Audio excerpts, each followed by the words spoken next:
Jamal was dressed today in nothing but a bright yellow baby t-shirt and his diaper was on full display. Oh, perfect. Someone up there might not have liked Dante enough to grant him access into heaven, but some kind of higher power must be watching over him this day. Follow my lead, Dante whispered out the side of his mouth as they approached Jamal. Jamal, for his part, was all toothy smiles. Hello, Lysa, Jamal said too cheerily. Jamal, Lysa responded flatly. And how's your little baby friend doing? Jamal gestured to Dante. Lysa fumed but didn't open her mouth. Good. Let him take the bait. Is ickle Dante ready to suck on his BABA and have fun wetting his diapers? Jamal asked patronizingly, not expecting Dante to respond coherently. Oh, my God. Lysa, Dante exclaimed in amazement. Jamal's talking again. Dante grabbed Jamal in a rough embrace. Jamal just sat on his knees, stunned. Jamal, buddy. I was so worried you were past the threshold. When you started babbling nonsense I thought you were a goner for sure. Jamal remained stationary. But I didn't, I thought, Jamal stammered, shaking his head in disbelief. Lysa sniffed the air and wrinkled her nose. Well, he's not all the way back. He's still shitting himself without realizing it.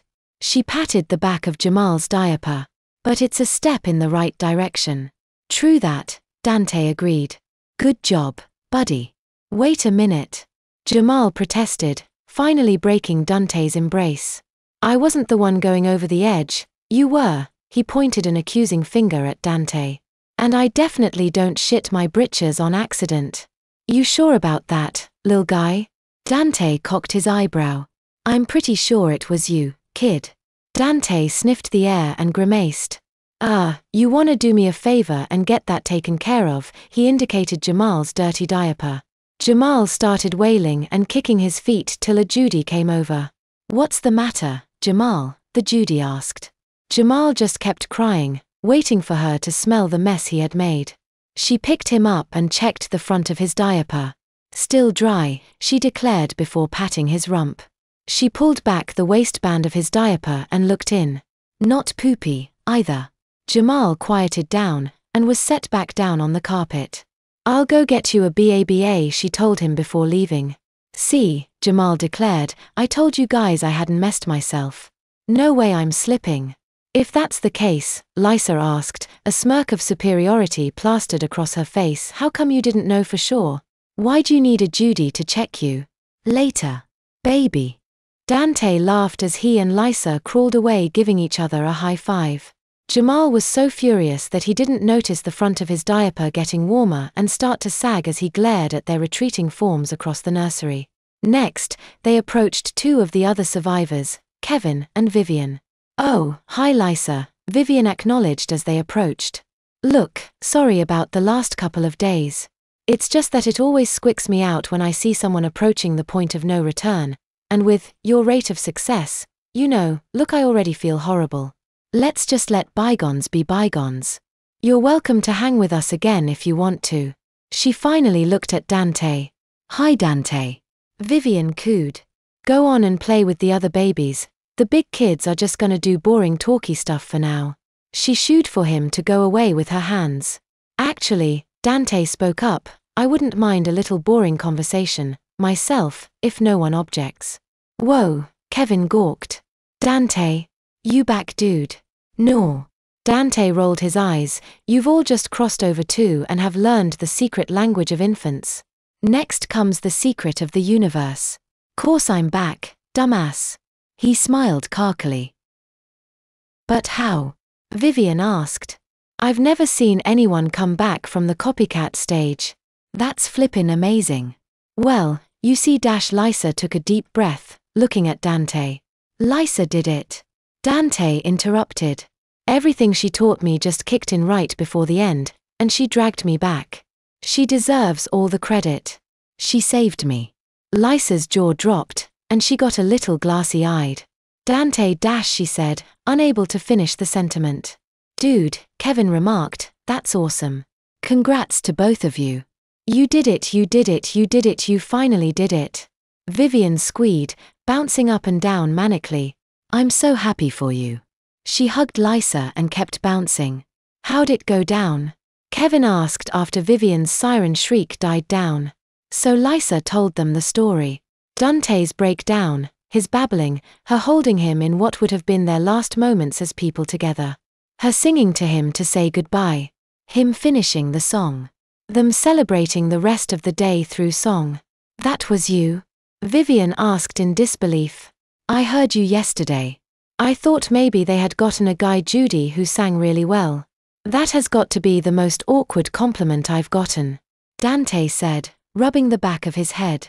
No man, Kevin added, you were good. Really good. If they ever bring Star Search to Limbo, you'd be a shoo-in. They call it American Idol now, Dante informed him.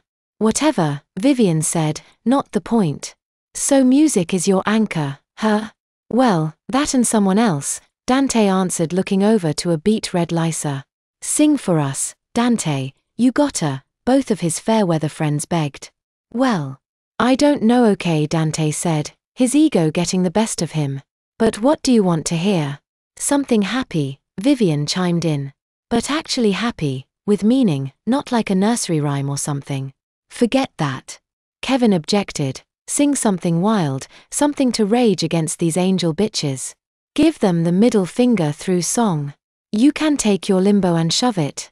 Kevin sang in a bad southern accent. A song trickled into Dante's brain from his personal playlist. It was an oldie, and he'd have to tinker a little with the lyrics, but it fit. I think I can do a little of both. Dante smiled knowingly, nodding to himself. Dante closed his eyes and thought of Lysa, how she must have resisted and defied the Judys for decades, all while seeming to play by their rules. Just enough cooperation to keep her out of the newborn room permanently, but still being defiant in her own way. The volume in his mind cranked up. Musically it was fast-paced and happy, a song of celebration, but lyrically it was about defiance. A strong contrast. This song was about both of them, now. His muse empowering him, he wove the song like a spell inside him and readied to release it. He could almost hear the acoustic guitar strumming quickly in the background. He sang, Sunshine go away today. I don't feel much like dancing. Someone's gone and tried to run my life. I don't know what she's asking. Nice, Kevin nodded his approval but kept listening. Vivian was grinning from ear to ear. She tells me I better get in line. Can't hear what she's sighing. When I grow up, I'm gonna make it mine. These ain't Jews I been pieing.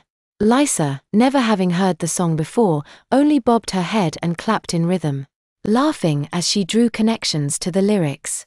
Dante glanced around the room. As his voice carried, he realized more people were looking at him, even the Judys seemed enwrapped, their eyes glazing over and their mouths dropping slightly. Dante grinned. Time to bring it home. He closed his eyes and belted out the chorus. How much does it cost? I'll buy it. If time is all we've lost, I'll try it. She can't even run her own life. I'll be damned if she'll run me. Sunshine. He heard Lysa gasp, and Vivian's scream caused him to open his eyes. He couldn't have been that bad, could he? He looked down at Lysa's trembling form, on the carpet. He bent over to get a closer look. She looked horrified. Looked down. Bent over. He was standing up. Whop. Dante crashed to the floor like a puppet with its strings cut as a Judy spanked him. Not just any Judy, his Judy. As he tumbled to the floor, he noticed that she had been wearing earplugs. Why was she wearing earplugs? The Judy tackled Dante and pinned him to the floor despite him not being able to move. Orpheus.